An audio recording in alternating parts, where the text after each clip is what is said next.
Today, everyone seems to be obsessed with optimizing their health. We're following special diets, avoiding blue light, and we're watching Android Huberman to get fitter and live longer. But there's one enormous health risk that is being systematically ignored. One that surrounds us all the time, affecting millions. It's not microplastics. It isn't our food. No, it's the buildings that surround us. These heat maps reveal something disturbing about the buildings we see every single day. On the left, people's eyes are magnetically pulled to the rich details of this neoclassical facade. On the right, the modern glass building beside it is almost completely ignored. When researcher and architect Ann Sussman ran these eye-tracking studies, she discovered a consistent, strange pattern. Our gaze avoids blank, repetitive glass facades. When she told me about it, I fell down a rabbit hole of neuroscience, psychology and the built environment. And what I discovered terrified me. Because what architects design nowadays could be systematically hurting the health of millions. And even worse, most people are completely unaware of this, because neither architects nor we have ever been taught about this cutting-edge knowledge. For this video, I spoke with Ann Sussman and neuroscientist Alexandros Lavdas. I wanted clear answers. What kind of architecture actually leads to good health and happiness? And what kind of buildings should we avoid to protect our health? And finally, we'll discover something even more unsettling. One professor discovered that we've been lied to about beauty itself. Because to your brain, beauty isn't something abstract, but something as real and measurable as the air you're breathing.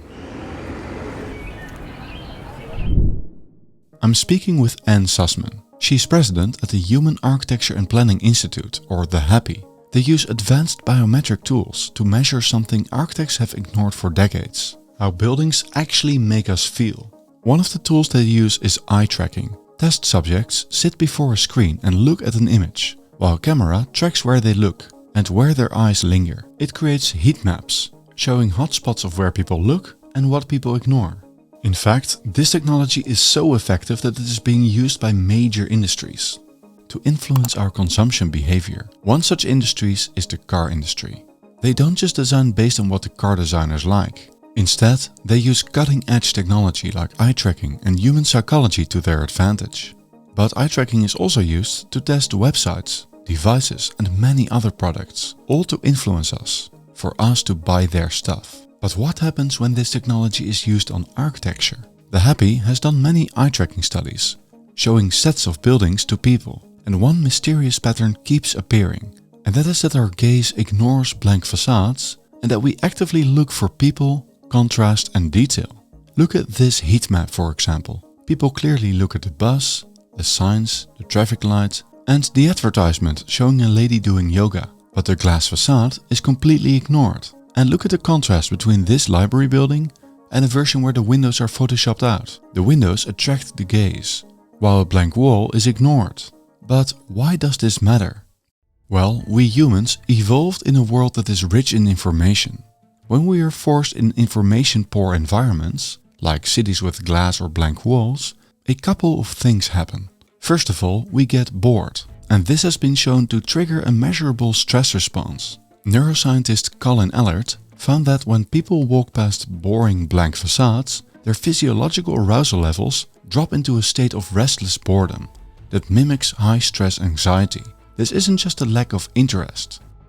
It's your nervous system entering a state of search fatigue, as it desperately tries to find something to engage with. Second, our eyes naturally look for edges, or anchors to understand our environment. When these are lacking, our brain is starved of the data it needs to feel safe.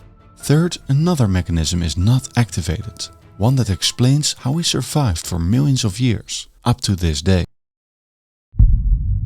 Imagine you're living 15,000 years BC. You walk in the forest and all your senses are alert. Something crackles and you look over in the bushes. Immediately, your eyes identify the face of a saber-toothed tiger and you're making a run for it. Now, if you wouldn't be able to instantly recognize a face, you would have been too late and you would have won the Darwin Award. In other words, recognizing faces, including animal ones, is crucial for survival. It's why the brain area that helps recognize faces already develops in the 3rd trimester of pregnancy. Now, what does this have to do with buildings? Well, compare this building to this one. Can you tell the difference? The right building has a face. But how can that be? Well, there's something called the facial primitive. The pattern of two eyes, a nose and a mouth. It is so deeply ingrained in our brains that we cannot help but see faces everywhere. From the fronts of cars to, indeed, buildings. It's called pareidolia. Now, what does this have to do with our health? Well, it turns out that face-like features make buildings feel more human, inviting and familiar. While faceless buildings are actively hurting our ability to connect with our environment. Although not every traditional building has a striking face, they still have more face-like structures than sterile, repetitive, blank-faced architecture. But this is just the tip of the iceberg, because modern buildings have another quality that is hurting our health, and it's everywhere. Look at this tree. It contains a hidden mathematical property, a property that appears everywhere throughout the universe, from systems of galaxies to our neurons. I'm talking about fractals. So what are fractals? Let's look at the tree again. A larger branch looks like one of the smaller branches, which looks like one of its smaller branches. In other words, it is self-similar on different levels of scale. And it turns out that seeing these fractals actually soothes our brain. I spoke with Alexandros Lavdas from the EURAC Institute in Bolzano, who explained this process in detail. One such network is a default mode network. You're using it when you're not actively solving a problem. The thing is, if you present people with fractal patterns, this is the network that is activated. It doesn't require anything else. They're just taken in. Why is a tree easier to take in? Well, because you're tuned to it. So natural shapes are soothing to our brains, activating the default mode network and reducing stress. And very importantly, these natural shapes and fractals are less common in minimalist, modernist architecture. But that's not all, because when we see modern buildings that lack these fractals, something else happens. On the other hand, it has been shown that parallel lines of a certain apparent distance require actually intense computation. Exposure to those lines causes more blood flow in certain parts of the brain, which means that the blood flow is there because of more intense metabolism, and they're more difficult to take in, to solve. And we're full of parallel lines everywhere now. In other words, unnatural shapes, like cubes and parallel lines, are harder to process. This strains the brain, acting like stress, and when we are continuously exposed to it, it could hurt our long-term health. By the way, readers of our newsletter, The City Builder's Blueprint, already knew this. Join with the link below and you'll get our handy guide that debunks the most common arguments against building more beautifully.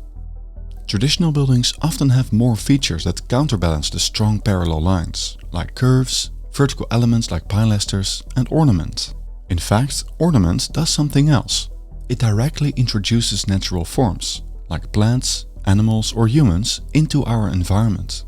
Also, traditional buildings have so much more detail that the building becomes interesting at every distance. The closer you get, the more details you see. And this boosts your health in another way. It helps us to walk more. Ann Sussman told me a story about an older American man who visited Venice for the first time and was amazed that he could walk around for 1.5 hours without getting tired. But there's a reason biologically why that happens. Not only are there not cars on the streets in Venice, but there's detail that keeps him walking. But walking is done with the word they use is automaticity. What does that mean? Non-conscious awareness. If you have to think too much about it, you won't do it. That's why the guy could walk 1.5 hours in Venice without even thinking about it and without even getting tired. What? How could that be? Because it was naturally feeding him the non-conscious subliminal stimuli he needed, which you're not going to get crossing a highway. you know? And this is crucial, as we are walking way too little. It turns out we need to walk.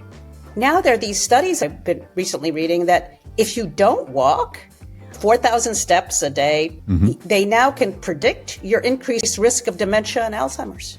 So now we've learned how a lack of fractals and abundant parallel lines stresses our brains, hurting our health. But it goes even further, because what we perceive as beautiful or ugly has direct influences on our brain as well. But how? When neurobiologist Samir Zeki put test persons in an fMRI scanner and showed them painting some music, he discovered something shocking. Even though his test subjects came from different cultures and ethnic backgrounds, and none of them had an education in art, In all of them, the same brain area lit up when they saw something beautiful, the medial orbitofrontal cortex. This is the beauty center in our brains. At first glance, these findings destroy the idea of subjective beauty. After all, we can see the exact brain area light up when beauty is registered. However, that's not exactly the case. The brain area lit up only when the test subjects saw something they perceived as beautiful, because they had to individually rank the artworks according to how beautiful they found them. So, is beauty subjective after all? Well, there seem to be two answers to this question. Yes and no. Because Semir Zeki identifies two kinds of beauty: biological beauty and artifactual beauty. Biological beauty includes the beauty of human faces, bodies, natural landscapes, colors and mathematics. This is a more objective form of beauty because we have discovered that we are hardwired to prefer certain things, like symmetry, specific proportions and harmony. There's also artifactual beauty, which is found in creations like machines, cars and buildings. These are processed in a different way, which depend on individual learning, culture and context. And that is much more subjective and based on the person viewing something.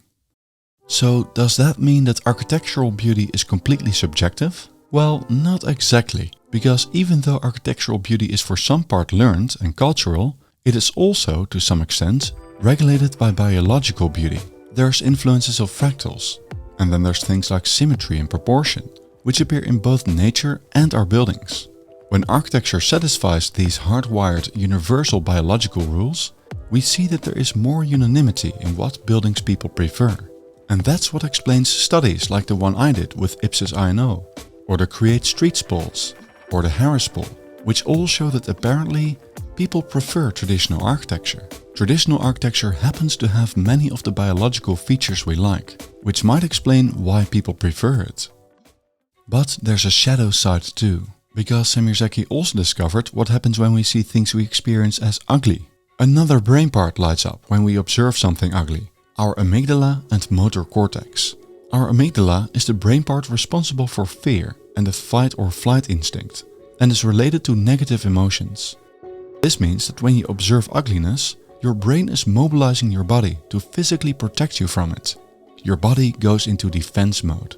And researchers found a linear relationship between the experience of ugliness and brain activity.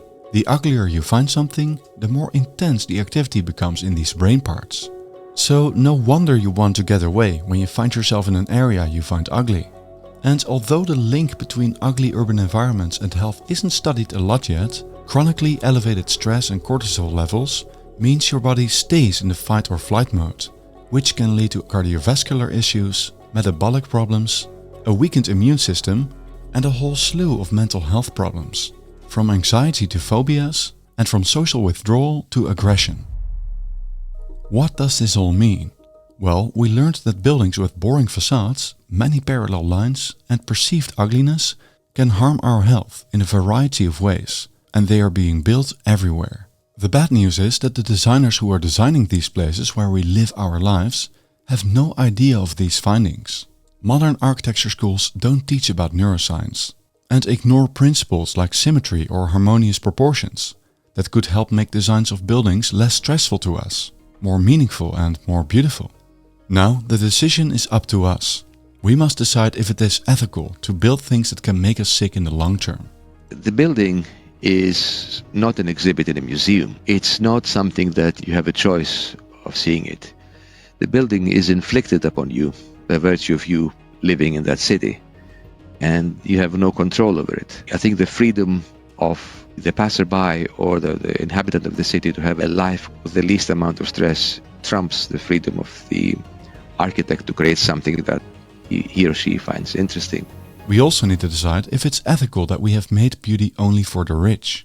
Because, let's be fair, those who have money don't want to live in buildings like this or like this. The poor are forced to live there, and they bear the consequences.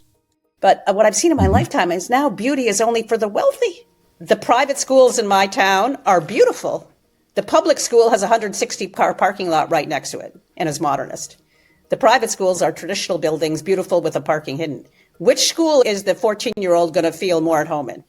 In my opinion, the creation of unpopular, ugly environments is not only a health crisis, but a crisis of conscience. Do we really want to make the most vulnerable people in society suffer? Or should we aim to infuse beauty into even the most humblest housing projects? That's a topic for another video, but I can't wait to read your comments below. The good news is that together we can turn the tide. With enough people who are pushing for more beautiful designs, not just planners and architects, but especially regular people outside of this field, we can change the world. But if you don't understand the principles that lead to better places, or the language that convinces city councils and developers, you don't stand a chance when trying to convince them.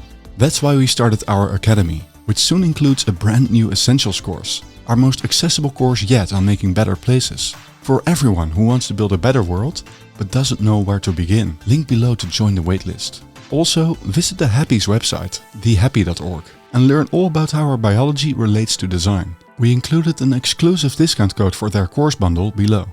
In the next video, we ask the question the architecture world keeps avoiding. What kind of buildings do people actually want? Click to find out.